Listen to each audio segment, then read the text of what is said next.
សួរអំពីរឿងសមាហរណអាស៊ានបងប្អូនត្រូវមើលឲ្យយល់ច្បាស់កន្លែងចំណុចហ្នឹងណាបងប្អូនសមាហរណកម្មអាស៊ានណាមិនមែនកើតឡើងដោយទឹកចិត្តសប្បុរសមិនមែនកើតឡើងដោយទឹកចិត្តស្រឡាញ់អាណិតអាសូរគ្នាចង់ជួយចែករំលែកសេចក្តីសុខគ្នាទៅវិញទៅមកទេណាមើលឲ្យច្បាស់សមាហរណកម្មអាស៊ាននេះក៏ដោយសមាហរណកម្មសេដ្ឋកិច្ចសហគមន៍អឺរ៉ុបនោះក៏ដោយវាកើតឡើងដោយចរន្តសេដ្ឋកិច្ចតម្រូវវាមិនមែនជារឿងដែលប្រទេសនីមួយៗហ្នឹងមើលឃើញគ្នាអាណិតអាសូរគ្នារួចឲ្យចង់រួមគ្នាទេណាមើលឲ្យច្បាស់មើលឲ្យយល់កើតជាមនុស្សគេថាឲ្យដឹងស្អីជាស្អីណាអាណាជួយដឹងជួយអាណាបោកដឹងបោកណាសមាហរណកម្មអាស៊ានហ្នឹងក៏ដោយសមាហរណកម្មសហគមន៍អឺរ៉ុបក៏ដោយសួរវាកើតមកដោយអីតើវាកើតមកដោយទឹកចិត្តឃើញគ្នានឹងស្រឡាញ់គ្នាចង់រួបរวมគ្នារួបរวมសេចក្តីសុខរវាងមនុស្សនិងមនុស្សឬក៏ដោយសារសេដ្ឋកិច្ចតម្រូវมันអាចឲ្យវានៅបែកគ្នាបានទេតែនៅបែកគ្នាវាងាប់ដល់អញ្ចឹងក៏វារួបរวมគ្នាទៅបើមកក្នុងផ្លូវនឹងទេខ្ញុំនិយាយបងប្អូនយកទៅគិតសមាហរណកម្មនេះវាគ្រាន់តែជារបៀបនៃការប្រកួតប្រជែងថ្មីទេហើយប្រកួតប្រជែងហ្នឹងមិនមែនប្រកួតប្រជែងជាមួយគេណាប្រកួតប្រជែងក្នុងសមាជិកអាស៊ានគ្នាឯងហ្នឹងគ្រាន់តែជារបៀបនៃការប្រកួតប្រជែងបែបថ្មីទេកាលពីមុនវាប្រកួតប្រជែងដាច់កន្លែងដល់ឥឡូវហ្នឹងវាចូលមួយថាវាអត់មានជួយគ្នាដើម្បីត្រៀមទេវាគិតតែពង្រឹងប្រទេសរបស់វាមួយហ្នឹងដើម្បីប្រកួតប្រជែងថ្មីម្ដងទៀតក្នុងអាស៊ានហ្នឹងអញ្ចឹងបងប្អូនអញ្ចឹងដោយសារអីបងប្អូនដោយសារទឹកចិត្តត្បូងជាមនុស្សគិតប្រយោជន៍ផ្ទាល់ខ្លួនរួចហើយប្រទេសមួយវាគិតតែប្រយោជន៍ផ្ទាល់ខ្លួនរបស់វារួចហើយបើវានៅបែកគ្នាវាងាប់ដល់ពេលអញ្ចឹងហើយវាចាប់ដើមរួបរวมគ្នាដើម្បីអីថាដើម្បីផលប្រយោជន៍ប្រទេសរបស់វារៀងៗខ្លួនដល់ពេលអញ្ចឹងហើយបានខ្ញុំនិយាយថាអាងកាលពីមុនវានៅបែកគ្នាប្រកួតប្រជែងរបៀបថ្មីដល់ឥឡូវនេះវាចូលមកហ្នឹងសួរតែចូលមករួបរวมគ្នាស្រឡាញ់គ្នាថាអត់ទេជារបៀបនៃការប្រកួតប្រជែងថ្មីនេះគឺជារឿងជាក់ស្ដែងសំខាន់ណាស់មនុស្សជាក់ស្ដែងយើងចង់កែគេកែបានជាក់ស្ដែងវាអញ្ចឹងឥឡូវអញ្ចឹងធ្វើម៉េចអញ្ចឹងបានយើងត្រូវត្រៀមលក្ខណៈខ្លួនរបស់យើងដែរ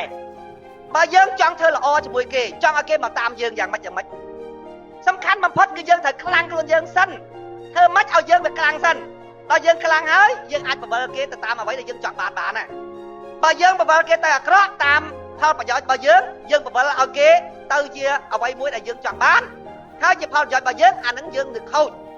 ប៉ុន្តែបើយើងបបិលមកក្នុងន័យល្អក៏យើងត្រូវតែខ្លាំងសិនដែរអញ្ចឹងសំខាន់បំផុតគឺយើងត្រូវខ្លាំងសិនតើយើងបានត្រៀមលក្ខណៈជនជាតិរបស់យើងរួចហើយក្នុងការប្រកួតប្រជែងខ្ញុំប្រើតែពាក្យប្រកួតប្រជែងដែរនៅក្នុងសហគមន៍អាស៊ាននេះមិនសហការគ្នាណាប្រកួតប្រជែងថ្មីតើយើងមានត្រៀមលក្ខណៈរួចហើយនៅក្នុងការប្រកួតប្រជែងគេត្រៀមរួចហើយដើម្បីប្រកួតយើងខ្ញុំលើកឧទាហរណ៍បងប្អូនដូចអ្នកនៅភ្នំពេញអញ្ចឹងលើកឲ្យវាស្រួលស្ដាប់ចាយលុយតែមួយណាភ្នំពេញសៀមរាបហើយវែងតំបន់ស្រុកស្រែផ្សេងៗទៀតភ្នំពេញហើយនឹងអ្នកស្រែចាយលុយខ្មែរតែមួយគឺលុយរៀលស្អីតែមួយទាំងអស់ប្រព័ន្ធដឹកនាំតែមួយទាំងអស់ប៉ុន្តែបងប្អូនទៅនៅស្រុកស្រែមើលបងប្អូនរកស៊ីបានទេអ្នកស្រែណាបើរកមួយខែបាន$100អទៅចិត្តងាប់តែគ្នាបាន$100សល់អ្នកភ្នំពេញគេរកបាន$300-400-500ជារឿងធម្មតាឧទាហរណ៍អញ្ចឹងដល់ពេលអ្នកភ្នំពេញគេទៅស្រុកស្រែគេចាយលុយខ្វៀកពួកគេរកស្រួលប្រទេសតែមួយឯងបងប្អូនដល់អ្នកស្រែវិញសំមុំតបានណា$100ហ្នឹងឡើងមកភ្នំពេញទិញអាវមួយរកតែដេកបន្តិចមកយប់អស់លីងសួរថៃហ្នឹងប្រទេសតែមួយឯងបងប្អូនតែបរិយាកាសវាខុសគ្នាស្រុកស្រែវាអត់អីខ្លះអត់ភ្លើងអគ្គិសនីវាអត់ផ្លូវថ្នល់វាអត់មធ្យោបាយធ្វើដំណើរផ្សេងវាទៅអត់ដល់អញ្ចឹងវិនិយោគទុនវាមានទៅណាវាផ្ដុំតែកន្លែងណាដែលវាស្រួលយល់ទេវាផ្ដុំតែកន្លែងណាវាស្រួលប្រទេសជាមួយគ្នាបើផ្ដុំតែកន្លែងណាស្រួលតែផ្ដុំកន្លែងណាសេដ្ឋកិច្ចកន្លែងនោះរឹងមាំគេប្រងធ្វើចឹងច្បាប់ខុសគ្នាទៅទៀតស្រុកយើងនេះច្បាប់ថៃវិនិយោគទុនរបស់គេផ្សេងទៅច្បាប់ស្រុកខ្មែរវិនិយោគទុនផ្សេងទៅខ្មែរពុកអលួយអ្នកវិនិយោគទុនពិបាកមកវិនិយោគទុនណាព្រោះច្បាប់វាពុកអលួយពេករត់ច្បាប់ក៏ពិបាកដល់វាបានបើករួចហើយពុកអលួយអត់ឈប់អញ្ចឹងបើកក្រុមហ៊ុននៅតាណាថាបើកនៅព្រំដែនខ្មែរថៃនឹងហ្មងឲ្យប៉ែតពីព្រោះវានៅក្រោមច្បាប់ថៃណាបានស្រួល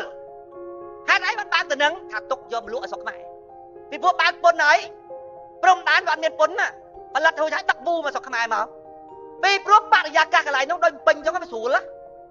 បើកន្លែងណាស្រួលគេទៅកន្លែងហ្នឹងហើយរួចហើយគេលក់ទីផ្សាររបស់គេធំវាកាន់តែធំទៅនឹងមិនជារបៀបនៃការប្រកួតប្រជែងថ្មីហើយខ្មែរយើងមានបានត្រៀមលក្ខណៈណាខ្មែរយើងកុំសំបីតែគេមករកស៊ីទៅយកលុយគេមកជួយហ្នឹងគេមកជួយហ្នឹងគេជួយធ្វើថ្នល់ធ្វើសាលារៀនហ្នឹងមកឲ្យច្បាប់គេធ្វើហ្នឹងតើស៊ីលុយដែរខ្មែរយើងចឹងហើយសួរអាណាមកណាបងប្អូនពិចារណាមើលអញ្ចឹងបានខ្ញុំថាកាជះគេទៀតហើយខ្មែរហ្នឹងកាជះគេទៀតហើយបើសិនណាជាយើងត្រៀមលក្ខណៈល្អបងប្អូនណាទីផ្សារហ្នឹងសំខាន់ណាស់សម្រាប់យើង